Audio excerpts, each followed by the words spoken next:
आप सभी लोगों को अनुराग क्लासेज में स्वागत है। तो मैं प्रभु सर आज हिंदी का महत्वपूर्ण यानी टॉपिक लेकर आया हूँ, जो 10th हो या 9th हो या 11th हो या 12th हो या कंपटीशन एग्जाम यानी प्रतियोगिता परीक्षा हो, उस हिंदी में एक टॉपिक होता है उपसर्ग, जिसका अहम रोल होता है। तो मैं आज उपसर्ग के बारे में पूरा विस्तृत जानकारी दूंगा। तो उपसर्ग सबसे पहले हम समझेंगे कि आखिर उपसर्ग बना कैसे है। तो उपसर्ग को इंग्लिश में बोलते हैं prefix, pre plus fix. Pre का मतलब होता है पहले, फिक्स का मतलब होता है स्थिर।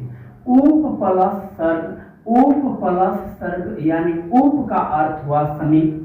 तो समीप बोले या निकट बोले या नजदीक बोले या सन्निकट बोले या पास बोले या करीब बोले या इंग्लिश में नियर शब्द बोले या भोजपुरी में नियरे बोले, मतलब कि जैसे किसी भी चीज की निकट, यानी जैसे खेल होता है तो खेल में कप्तान और एक उप कप्तान होते हैं। तो कप्तान की गैर मौजूदगी में जो उप कप्तान की होती है भूमिका अहम होती है, यानी कप्तान का नजदीकी उप कप्तान। तो वैसे ही उप का मतलब समीप, सर्ग का अर्थ होता है सृष्टि। तो यहाँ पर जो सृष्टि शब्द होगा ये निर्माण होगा, बनाना, रचना करना। इंग्लिश बोलते हैं बिल्ड। एक सृष्टि का मतलब होता है विश्व, जगत, दुनिया, इंग्लिश बोलते हैं वर्ल्ड यानी संसार। लेकिन यहाँ पर सृष्टि का अर्थ होता है निर्माण। तो परिभाषा क्या देते, यानी कि इसे तोड़ते कैसे हैं। तो उप प्लस सर्ग, उप का अर्थ हुआ समीप, सर्ग का अर्थ हुआ सृष्टि। उपसर्ग की परिभाषा यानी डिफिनेशन हिंदी में क्या देते हैं कि जो शब्दांश शब्द के पहले लगकर उस अर्थ को बदल दे उसे उपसर्ग कहते हैं। अब यहाँ पर आया शब्दांश किसे कहते हैं। तो शब्द प्लस अंश, एक अंश यानी जो तलाबी अभी जो मैंने लिखा हूं, इस अंश का मतलब होता है हिस्सा या भाग, और एक दांती सा वाला जो अंश होता है उसका होता है कंधा। तो शब्दांश शब्द प्लस अंश शब्द की परिभाषा देते हैं कि वर्णों के सार्थक मेल या सार्थक समूह को शब्द बोलते हैं। और शब्दांश जैसे उदाहरण के तौर पर जैसे राम एक शब्द हुआ, तो राम शब्द में जितनी रा की आवश्यकता है उतनी ही मां की भी महत्वपूर्ण भूमिका है, मतलब दोनों शब्द के भाग हैं। अगर राम शब्द में रा ना रहता तो राम शब्द ना बन पाता, अगर राम में म ना रहता तो फिर राम ना बन पाता। तो जितना रा की आवश्यकता है उतनी ही म की। तो शब्द के हिस्सा या भाग को बोलते हैं शब्दांश। शब्द के पहले लगकर या शुरू में या प्रारंभ में या यादि में लगकर उस अर्थ को बदल दे। अर्थ का अर्थ होता है मतलब या प्रयोजन। कहने का तात्पर्य यह है कि पहले कुछ अलग अर्थ देता है, लेकिन जैसे ही शब्द के पहले हम शब्द का कोई भाग या शब्द जोड़ते हैं तो वैसे ही शब्द को परिवर्तित कर देता है। जैसे उदाहरण के तौर पर मैंने यहाँ शब्द लिया है, जैसे प्र लिखे तो प्रहार लिखे, तो हार का अर्थ हुआ पराजय या गले की माला।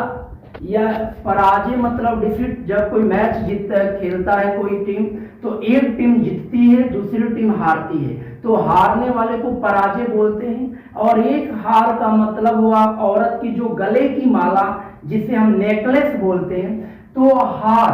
तो हार के पहले जब प्र न लगा था तो अर्थ दे रहा था पराजय, जैसे ही लगाए प्र प्लस हार बना प्रहार। और प्रहार का अर्थ होता है आक्रमण करना, टूट पड़ना, धावा बोलना, इंग्लिश बोलते हैं अटैक, यानी कि किसी पर वार करना, उसे हम बोलते हैं अटैक। तो कहने का तात्पर्य यह था कि जैसे पहले अगर शब्द न जुड़ रहे हैं तो उसका अर्थ कुछ निकल रहा है, जैसे ही शब्द के पहले कुछ जुड़ रहा है वैसे ही शब्द को परिवर्तित कर दे रहा है। अगला उदाहरण, जैसे पुनः फिर एक हार पर मैं समझा रहा हूं।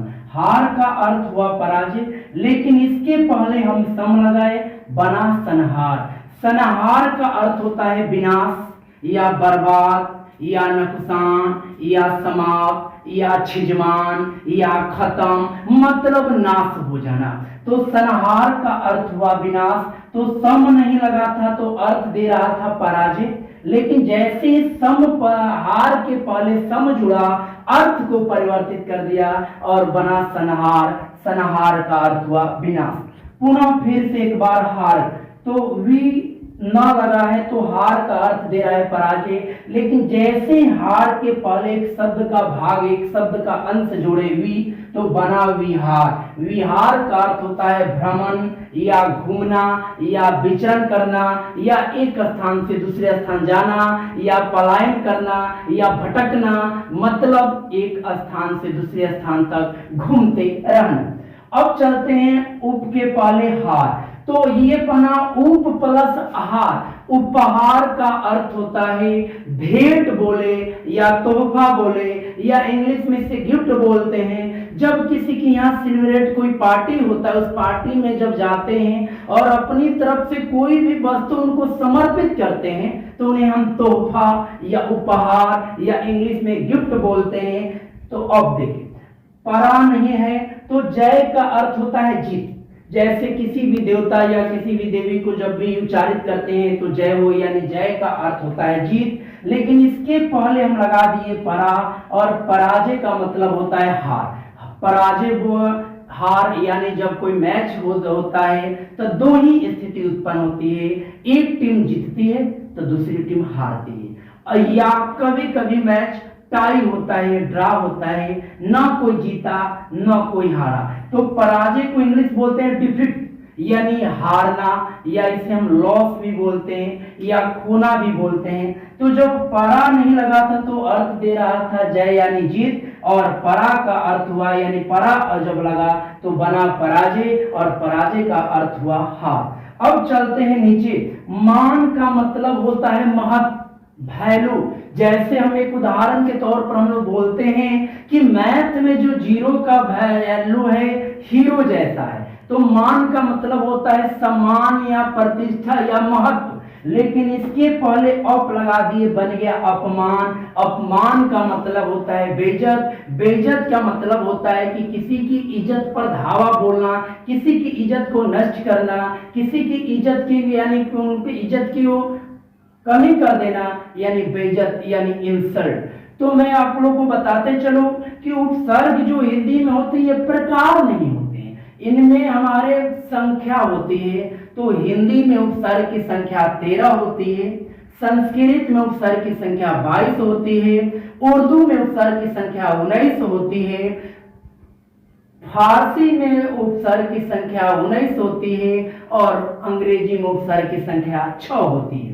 तो मैं आप लोगों को आज बताते चल रहा हूं, अगले बार जब भी मैं वीडियो लेकर आऊंगा तो उनमें आप लोगों को हर उदाहरण और हर उपसर्ग का मैं अर्थ भी बताऊंगा। तो हिंदी वाले कौन कौन होते हैं, तो हिंदी में जो 13 होते हैं वह एक बार ध्यान से सुनिएगा।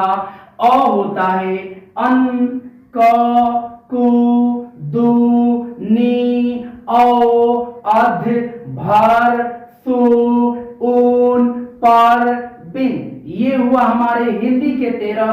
और हिंदी से मिलता जुलता संस्कृत क्या होता है उसको भी मैं सुना दे रहा हूँ, कारण कि उसका भी बहुत उदाहरण हमारे एग्जाम्पल में पूछे जाते हैं। तो वह संस्कृत की उपसर्ग की संख्या है 22।